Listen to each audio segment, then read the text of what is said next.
তুমি না তওবা করেছিলে? তুমি না শুধুমাত্র আল্লাহর জন্য সবকিছু ছেড়ে দিয়েছিলে? বুঝতে পেরেছিলে কোথায় তোমার আসল ঠিকানা?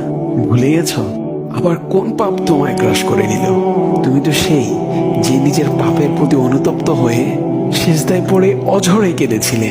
তাহলে আবার কেন দুনিয়ার ধোঁকায় পড়ে গেলে? কেন ভুলে গেলে কোথায় তোমার আসল গন্তব্য? তুমি কি হার মেনে নিয়েছো নফসের কাছে?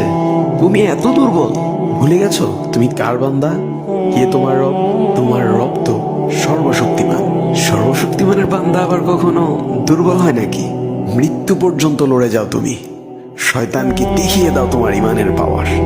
শয়তানের ধোকায় পড়ে অনেক পাপ করে ফেলেছ, তাই নিরাশ হয়ে গেছো তুমি, তাই না? তুমি কি জানো না তোমার রব কতটা মহান? তিনি তো তোমাকে ক্ষমা করার জন্য অপেক্ষা করছেন। তাই ফিরে আসো সেই রবের দুয়ারে, যার দুয়ার কখনো বন্ধ হয় না। ভিডিওটি ভালো লাগলে একটি শেয়ার করে দিবেন, হয়তোবা আপনার একটি শেয়ারও কারো হেদায়েতের উসিলা বনে যাবে।